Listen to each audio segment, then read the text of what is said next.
नमस्कार दोस्तों, स्वागत है आप सभी का। आज के इस वीडियो लेक्चर में हम लोग देखेंगे MA sociology second year MSOE 004 urban sociology की कुछ मोस्ट इम्पोर्टेंट क्वेश्चंस।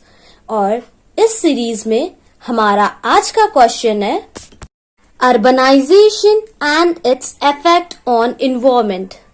ये क्वेश्चन हमारा पूछा गया है साल 2022 में, जून 2022, जून 2021, दिसंबर 2020 और उससे पहले भी कई सारे सालों में। तो देखते हैं what is urbanisation and effects on environment.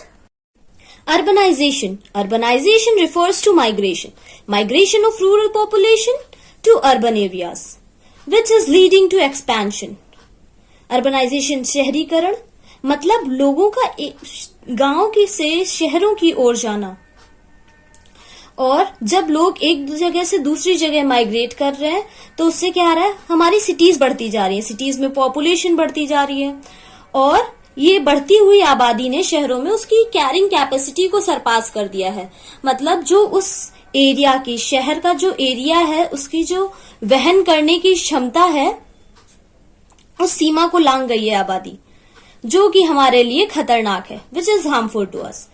United Nations के अनुसार विश्व की 55% आबादी शहरों में रहती है और 2050 तक 68% आबादी शहरों में रहने लगेगी।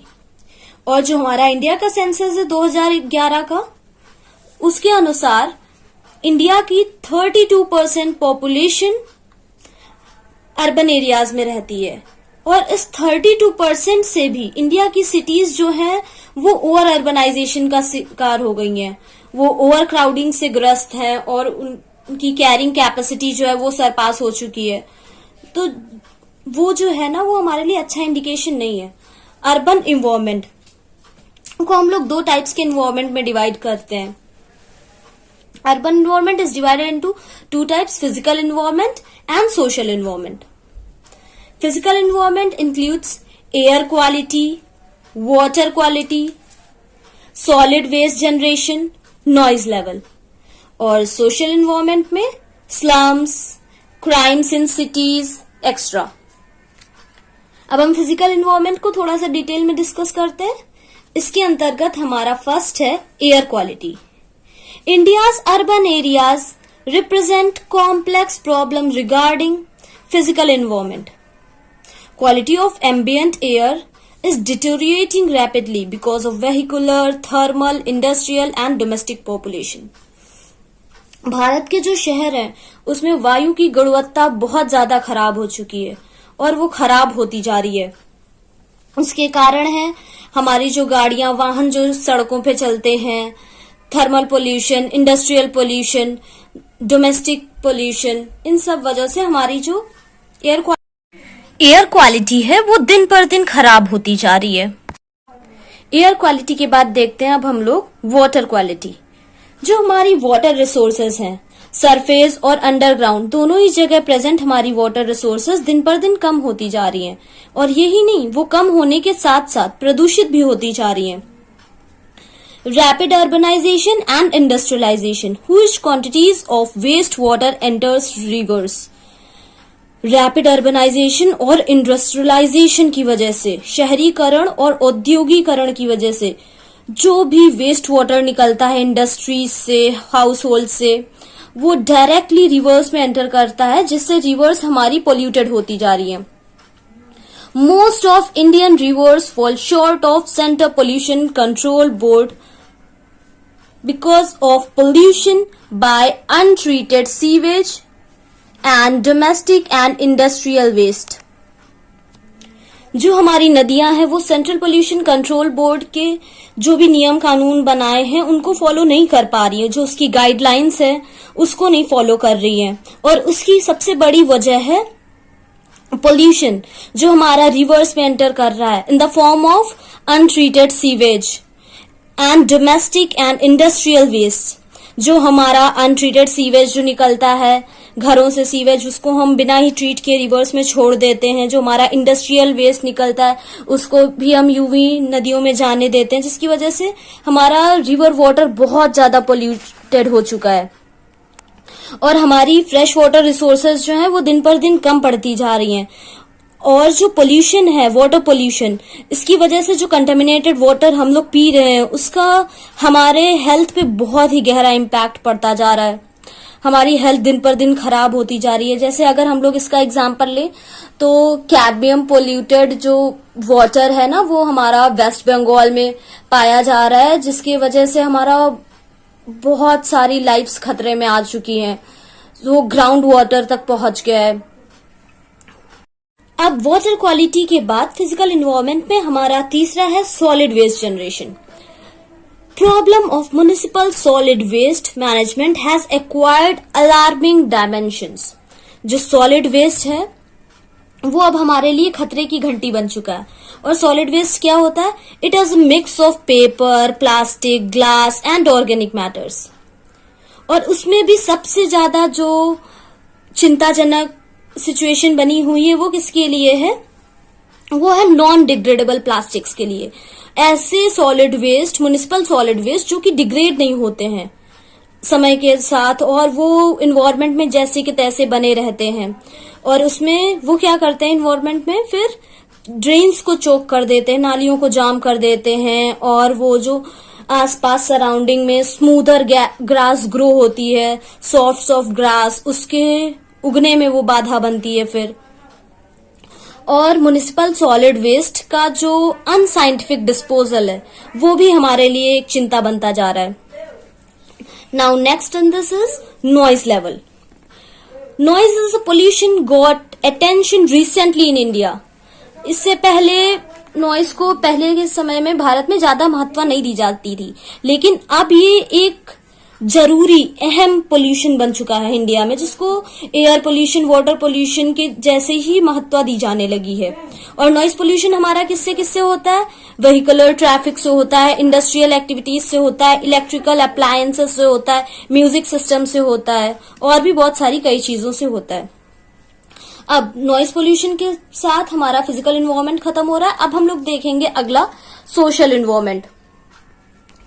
सोशल एनवायरनमेंट में हमारे आते हम लोगों ने देखा था स्लम्स और क्राइम एक्टिविटीज क्या है, क्राइम स्टेटस क्या है। Slum in urban areas are the result of over urbanisation. और ओवर अर्बनाइजेशन से क्या होता है? प्रॉब्लम ऑफ हाउसिंग इमर्ज होती है। जब प्रॉपर हाउसिंग फैसिलिटीज नहीं अवेलेबल होती है तो स्लम्स का डेवलपमेंट होता है। Slums are illegal colonies emerge as a result of encroachment. जो लोग गांव से शहरों की ओर आते हैं, गरीब लोग जिनको रहने के लिए घर नहीं मिलता है, तो वो इंक्रोच करते हैं शहर का एरिया और फिर छप्पर डाल के उसमें रहने लगते हैं या तंबू गाड़ के रहने लगते हैं, टेम्परेरी घर अपना बना लेते हैं। और ऐसे करते करते बहुत सारी वो कॉलोनीज बन जाती हैं जो इलीगली ऑक्युपाई की जाती हैं लोगों के द्वारा। ये लोग रहने के लिए जगह तो इलीगली ऑक्युपाई कर लेते हैं, लेकिन जो स्लम ड्वेलर्स होते हैं वो बहुत सारी परेशानियां फेस करते हैं। They lack even the basic facilities. और बेसिक फैसिलिटीज में वो क्या क्या नहीं पाते हैं, जैसे कि वाटर सप्लाई की कमी रहती है उनके पास, इलेक्ट्रिसिटी सप्लाई की कमी रहती है, सीवेज सिस्टम नहीं होता है उन लोगों के पास, टॉयलेट फैसिलिटी एब्सेंट रहती है। वो लोग ओपन डिफिकेशन प्रैक्टिस करते हैं रेलवे लाइंस में या नियर बाय एरियाज में, पार्क साइड में। और इससे क्या होता है, वो अनहाइजेनिक कॉलोनीज के रूप में डेवलप हो जाती हैं और उससे वो सेंटर ऑफ कम्युनिकेबल डिसीजेस बन जाती हैं। जब वो डिसीज बनती हैं और फिर वो गरीबी को जन्म देती हैं और उससे क्या होता है, वो क्राइम हब्स बन जाते हैं वो जगह, क्योंकि लोगों के पास पैसे की कमी होती है, रोजगार की कमी होती है, वो बीमारियों से ग्रस्त होते हैं, उनके पास बेसिक फैसिलिटीज नहीं अवेलेबल होती हैं, तो उनके पास पैसा अर्न करने का और अपनी समस्याओं को हल करने का सिर्फ एक ही साधन बचता है, वो है क्राइम। उससे क्या होता है, फिर ये लोग बिजली चोरी करते हैं, पानी चोरी करते हैं और this leads to congestion and problem of town planning. और ये जो इलीगली ऑक्युपाई कर लेते हैं जगह, जो शहर की जगह होती है, उससे फिर टाउन प्लानिंग में दिक्कत आती है और इन लोगों का रिहैबिलिटेशन एक चैलेंज बन जाता है सरकार के लिए कि इन लोगों को कहाँ ले जाएं, कहाँ रीसेटल करें, फिर से नए घर बनवाना और फिर से कॉलोनीज देना, ये सब बहुत ही चैलेंजिंग हो जाता है सरकार के लिए। और जो अर्बन एरियाज की प्रॉब्लम्स हैं एनवायरमेंट से रिगार्डिंग जो इमर्ज हो रही है, इसको सॉल्व करने के लिए सरकार कुछ सॉल्यूशंस भी लाती रही है और उस सॉल्यूशंस पे काम भी हो रहा है, जिससे वो स्लम्स कॉलोनीज कम हो जाए और जो शहरों का प्रदूषण है वो कम हो जाए। उसके लिए स्मार्ट विलेज का कॉन्सेप्ट आया। स्मार्ट विलेज क्या करेंगे? स्मार्ट विलेज इसलिए कि लोग रूरल एरियाज से माइग्रेट होकर अर्बन एरियाज की तरफ ना जाएं, to curtail migration. Smart villages के तहत क्या होगा? विलेजेस में हेल्थ फैसिलिटीज डेवलप की जाएंगी, education facilities, transportation facilities, communication facilities, employment opportunities भी डेवलप की जाएंगी विलेजेस में, जिससे लोगों को किसी भी तरह की कोई भी कमी ना हो और विलेजेस में develop at par with the urban areas. Smart cities का भी कॉन्सेप्ट आ रहा है, चल रहा है, जैसे smart cities expansion with modern facilities. Cities का एक्सपेंशन हो रहा है जिसमें लोग किसी भी चीज को लेकर डिप्राइव ना रहे, रिसोर्स का जो एग्जॉशन हो रहा है, एक्सप्लॉइटेशन हो रहा है, वो कम हो सके। तो स्मार्ट सिटीज का कॉन्सेप्ट आया। इसमें भी सिटीज को टेक्नोलॉजिकली जोड़ा जा रहा है, जो प्रेशर है इन्वायरमेंटल रिसोर्स पे उसको कम किया जा रहा है। सैटेलाइट सिटीज डेवलप की जा रही हैं। सैटेलाइट सिटीज किस लिए? कि जो मेन सेंटर है सिटीज का उस पे ज्यादा प्रेशर ना पड़े, इसलिए सैटेलाइट सिटीज डेवलप की जाती रही हैं। और सैटेलाइट सिटी का best example can be Noida, UP का नोएडा, जो दिल्ली के अराउंड डेवलप हुआ है एज ए सैटेलाइट सिटी के तौर पे, क्योंकि दिल्ली एक बहुत कंजेस्टेड सिटी के जैसे डेवलप हो चुका है। अब वहां पे उसका एक्सपेंशन पॉसिबल नहीं हो रहा है, तो उसके लिए उसके अगल बगल जो शहर हैं वो दिल्ली के सैटेलाइट सिटीज के तौर पे इमर्ज हो रहे हैं। तो ये था हमारा question, urbanisation and its effect on environment. और नेक्स्ट क्वेश्चन में हम लोग बात करेंगे, let's see what is our next question, role of media in contemporary urban governance.